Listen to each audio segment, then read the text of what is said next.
What's up, guys? I hope you all are doing well, and I've gotta say, when it comes to game releases recently, we've been eating fucking good. It barely feels like last week since we had the reveal trailer for Doom the Dark Ages, and then Metal Gear Solid Delta, we got a gameplay trailer from it at the same time. Those are personally the stuff I'm most excited for. But now, we also have Metroid Prime 4! Finally! Now, let me put this in perspective for people who don't know, right? Metroid Prime 4 was announced in 2017. 7 years ago! The Switch just came out at that point. And now, we're almost at the end of the Switch's lifespan. I really doubt it's making it past 2025 considering how outdated the hardware is. But 7 years, that is a long time to think about. I will say in between, we have had some good titles in the Metroid franchise. In 2021, we had Metroid Dread, which is my personal favorite Metroid game and probably one of my favorite games ever. It's really good. If you guys haven't played it yet, you should. I've dedicated so much time to that game. Here are my credentials to prove it. And then in 2023, we had the fantastic Metroid Prime Remastered, which actually got me to finish Metroid Prime. Metroid Prime was always a game that I respected, but I never finished because I didn't like the game as much as I thought I would. And even after beating it, I still don't like it as much as the 2D Metroid games. I think it's too slow for my taste, but it's still really good, and I completely understand why people love it. And then now, we finally have it, Metroid Prime 4. First, I want to talk about Samus's design. It's very obvious that it's not the one from Metroid Prime Remastered, as it's a lot less bulky. Hell, this one looks slimmer than the Metroid Prime 2 one, and it's not the PED suit from Metroid Prime 3.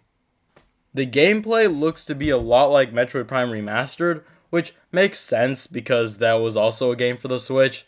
Thank God we have free aiming because the regular controls of the old Metroid Prime games don't really hold up well nowadays.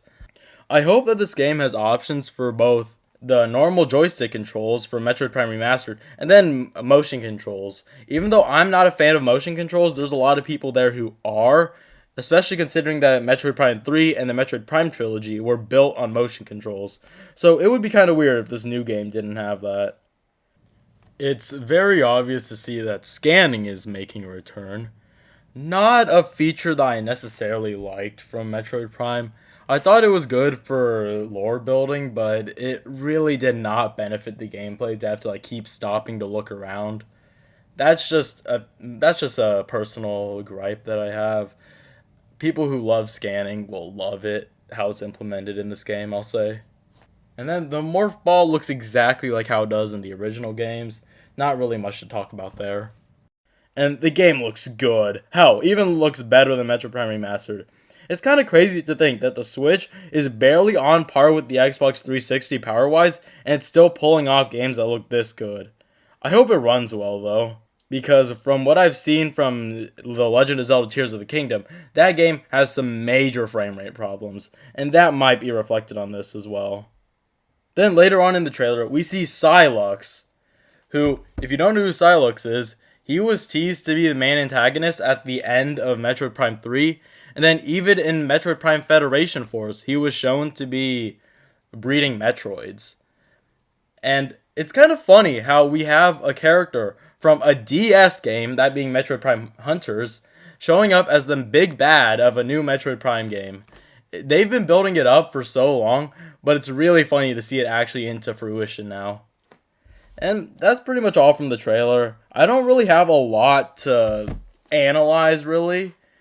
I just wanted to get my thoughts out. I'm really happy that this game is finally coming out, and I hope that's as amazing as the other games.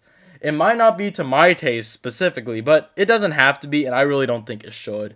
It should appeal to the people who like Metroid Prime, and I can't wait to play it when it comes out in 2025. Along with Doom the Dark Ages. Shit, man. But yeah, quick video. Just wanted to gush about this game real quick. See ya.